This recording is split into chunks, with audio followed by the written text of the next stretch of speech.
Bonjour chers camarades, j'espère que vous allez très bien. Quant à moi, ça va aussi.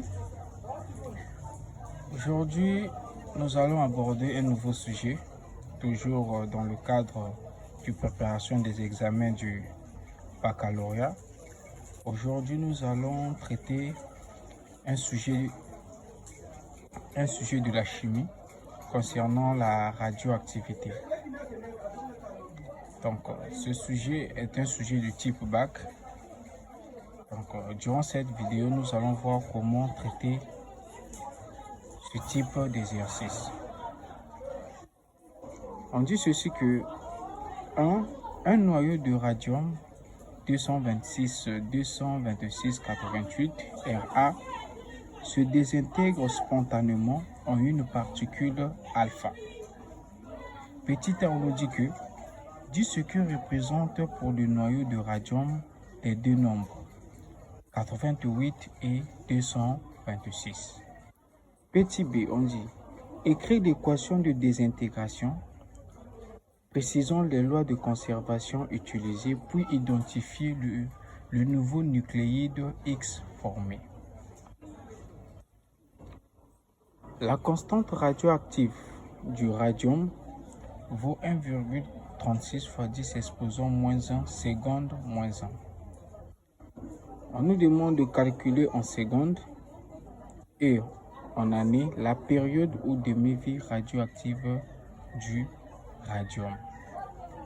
3. On considère un échantillon radioactif contenant M0 qui est égal à 1 mg de radium. Petit a, on demande de recopier et de compléter le tableau. Petit b, tracer la courbe M en fonction du temps.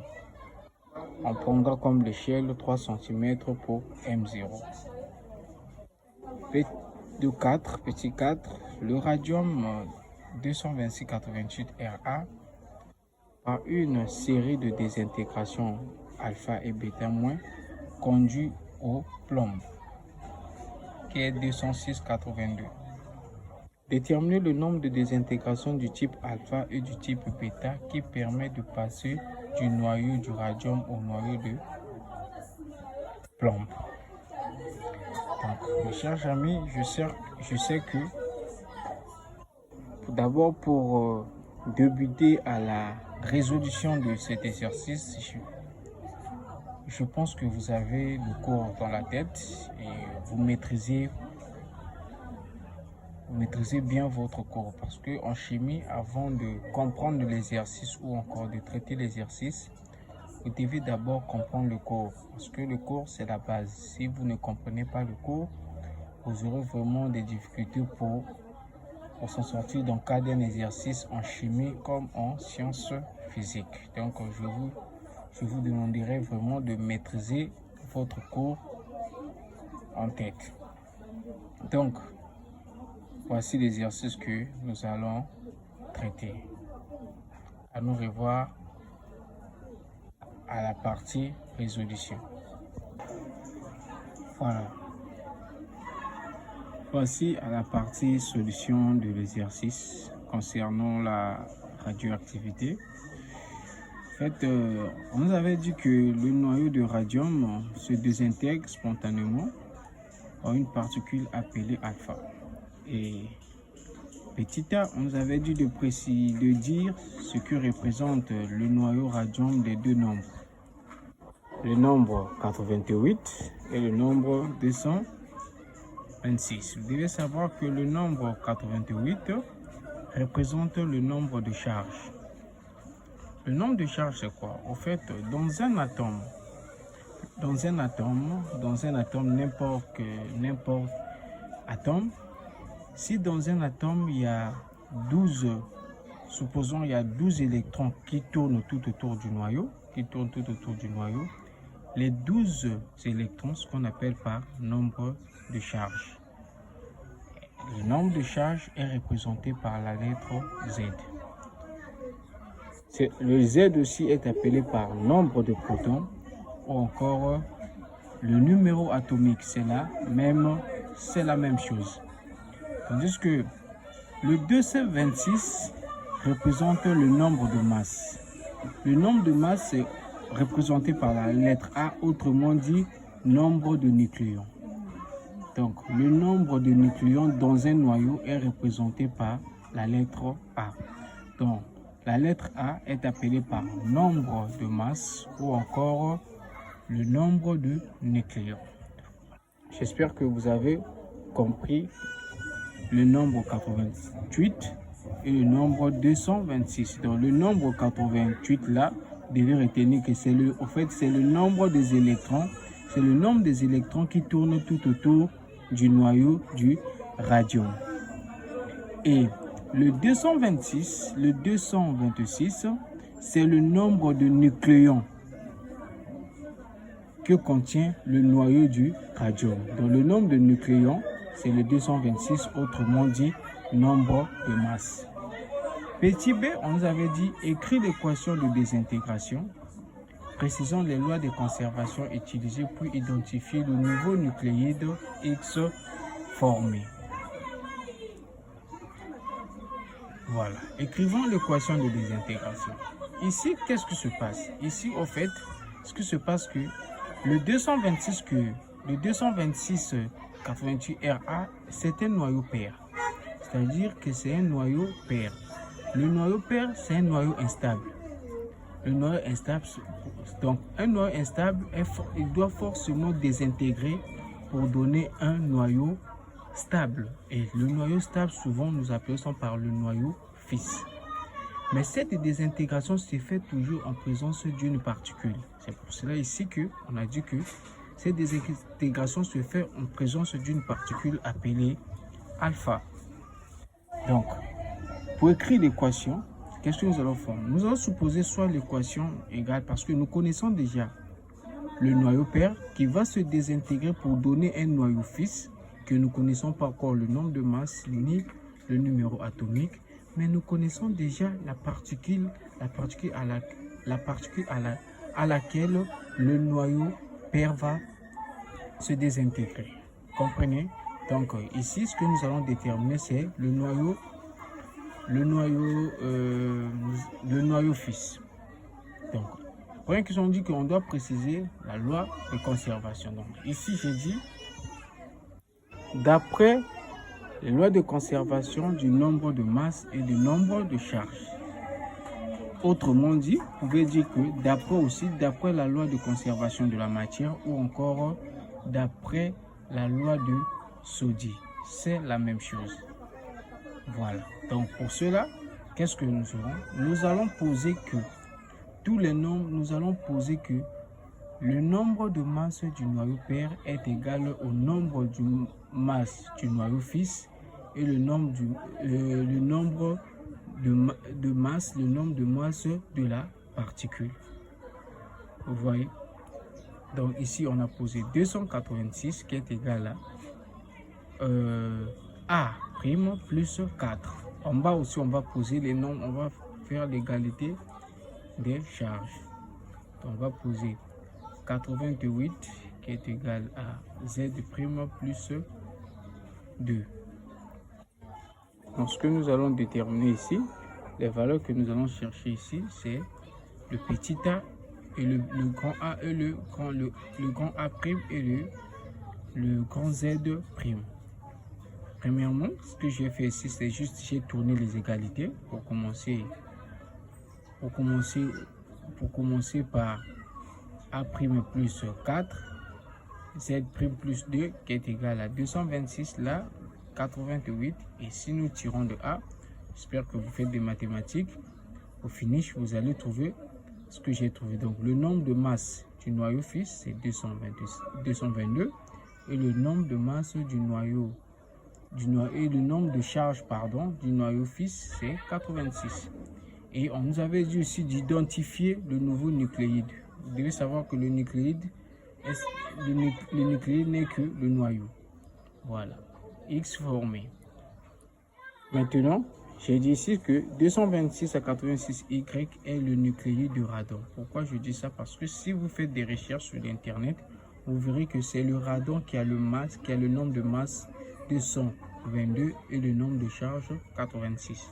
Donc du coup, le nucléide que nous allons identifier ici, c'est le radon. D'où l'équation générale. Nous avons 226 à 28 Ra qui est radium qui va se désintégrer pour donner le noyau du radon avec la particule alpha. Maintenant, la deuxième question nous avait dit que la constante radioactive du radium qui est le noyau pair vaut 1,36 fois 10 exposant moins 1 seconde moins 1. C'est ça la constante radioactive est notée par lambda qui est égal à 1,36 et tout. Non, la question nous demande de faire quoi? De calculer la période ou demi-vie en secondes et en années. Nous savons que la période ou demi-vie est égale à ln de 2 divisé par lambda. Donc ici, on va calculer d'abord la période en secondes, puis on va chercher la période en années. Donc, cela veut dire que la période est égale à ln de 2 divisé par 1,36 fois 10 exposant moins 1.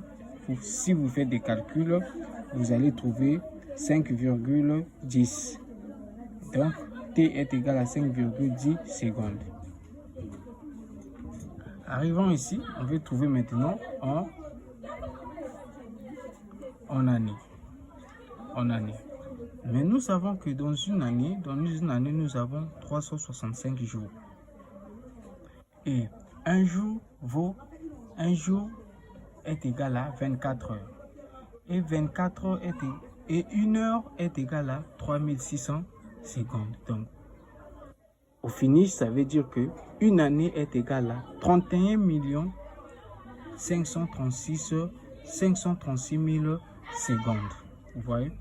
Maintenant, vu que précédemment, on a eu à calculer la période en secondes, on doit chercher cette période-là maintenant en année. C'est pour cela ici, arrivé ici, j'ai posé la règle des 3. Si une année vaut 31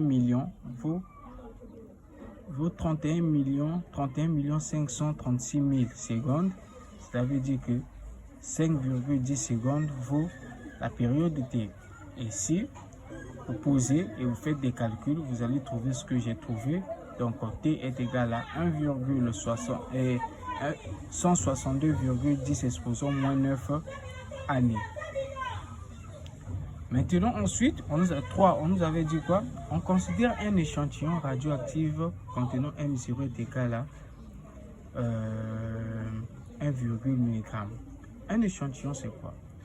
Un échantillon, c'est-à-dire que lorsqu'on dit un échantillon M0 égal, c'est-à-dire c'est l'échantillon, c'est juste, en fait, c'est une partie de la masse initiale du noyau du radium. Donc le M0 représente ici la masse initiale du noyau du radium. Lorsqu'on dit, on parle de la masse initiale M0 du noyau du radium, c'est-à-dire c'est la masse avant c'est la masse contenue du noyau du radium avant la désintégration. Voilà. Maintenant, on nous demande de faire quoi? De recopier, de compléter ce tableau. Comment compléter ce tableau? C'est très facile. On va compléter ce tableau en fonction maintenant de la masse du noyau désintégré. Maintenant,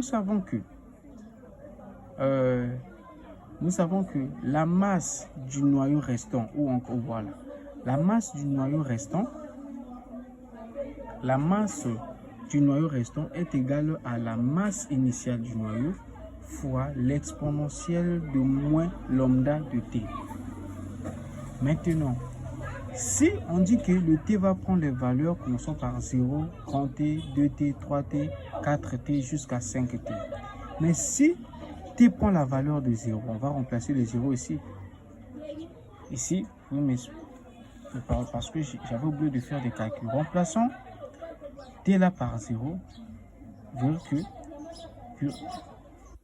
excusez, vous verrez que nous aurons m qui serait égal à M0 exponentielle de 0. En mathématiques, nous savons que exponentielle de 0, parce que si on remplace ici par t, le 0 va multiplier avec lambda qui va donner 0.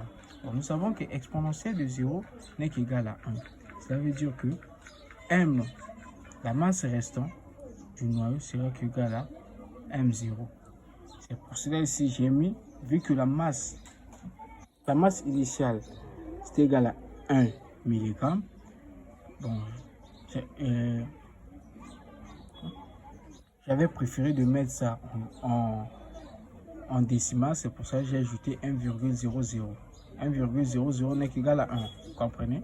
Donc ça donne que 1. Donc ici la masse à l'instant t égale à 0, la masse n'est qu'égale à la masse initiale.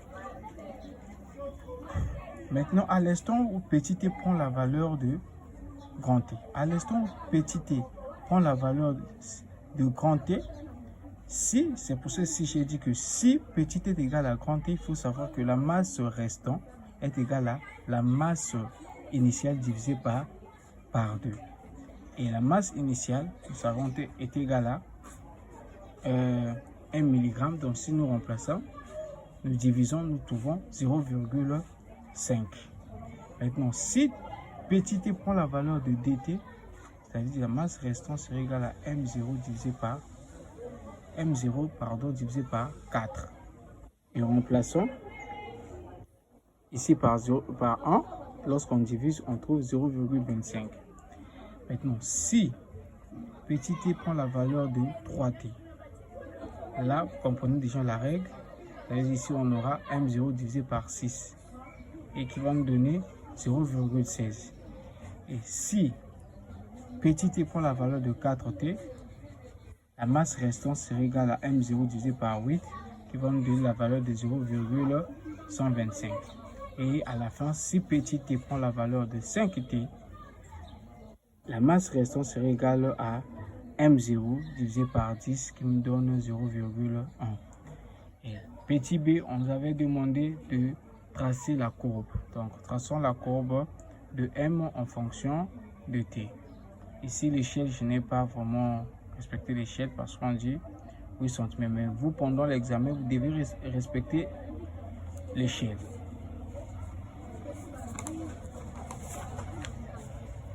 Donc, en traçant la courbe, voilà ce que on trouve. Donc, en fonction de t, nous avons t ici, 0, t, 2t, 3t, 4t, 5t. Et les valeurs de masse restant, nous avons 0, on commence par les valeurs la plus petite vers la valeur la plus grande. Donc, nous avons 0,1, 0,125, 0,16, 0,25, 0,5 et le 1. Voyez le 1, vu qu'il n'y avait plus l'espace, j'ai mis le 1 ici. Et on sait que à l'instant t égale à 0, t égale à 0, t égale à 0, on avait trouvé 1. À l'instant t petit égale à grand t, on avait trouvé 0,5. À l'instant petit égale à 2t, grand dt, on avait trouvé 0,25. À l'instant t égale à 3t, on avait trouvé 0,16. À l'instant t égale à 4t, on avait trouvé 0,125. Et à l'instant t égale à 5t, on avait trouvé 0,1. Et voici la courbe. Maintenant, la dernière question, on nous avait dit de faire quoi? De déterminer le nombre de désintégrations alpha et bêta qui permet de passer du noyau de radium au noyau de plomb. Voici la règle à suivre, le schéma à suivre. Ici, ce que nous allons déterminer, c'est le nombre de x que j'ai mis devant, qui est le nombre de désintégrations alpha, et le y que j'ai mis devant, qui est le nombre de désintégrations pour le bêta moins. Voilà. Donc, en appliquant la loi de Soddy ou encore la loi de conservation, nous aurons quoi?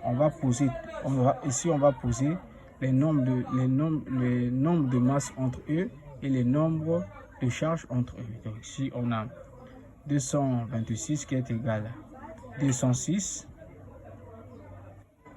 qui est égal à 206 plus le x va se multiplier avec le 4 pour donner 4x plus, comme le 0 va mutuer avec le Y, ça va donner que 0. Là aussi, on aura... déjà, excusez, j'avais commis une erreur aussi. Ici, c'est 88. Excusez, donc c'est 88. C'est 88, j'avais mis 86. Donc 88 qui est égal à 82. Et le 2 va se mutuer avec le X pour donner 2X. Et le moins 1 va se mutuer avec le Y pour donner moins 1. Oui. Vous voyez déjà que ici il y a déjà des problèmes que j'avais mal calculé. Donc en posant tout ça, en tournant, donc vous voyez, ici sont des mathématiques, donc vous pouvez suivre la démarche. Ici vous devez arranger, c'est 88 au lieu de 86. Faites des calculs jusqu'à ce que vous allez arriver ici. Donc s'il y a un petit problème, parce que j'avais oublié la vraie valeur du nombre de noyaux, au lieu de mettre 88, j'avais mis 86. C'est juste quelque chose que vous devez modifier tout. Mais la démarche reste la même comme j'ai eu à faire. Donc, j'espère que vous avez vraiment compris le mécanisme ou encore la méthode, comment traiter un exercice du type BAC concernant la radioactivité. Donc, je vous invite à vous abonner massivement, surtout de partager pour aider d'autres personnes ou encore d'autres amis qui ont des difficultés, comment traiter des exercices du type BAC et tout, parce que sur cette chaîne, nous allons voir comment traiter des exercices, tout type d'exercices physiques, mathématiques, niveau terminal. Donc, je vous invite vraiment à vous abonner, de partager, commenter. Quand vous avez des problèmes, écrivez-moi au niveau de la description, je vous répondrai. Et ciao, on nous revoit à la prochaine vidéo. Merci beaucoup.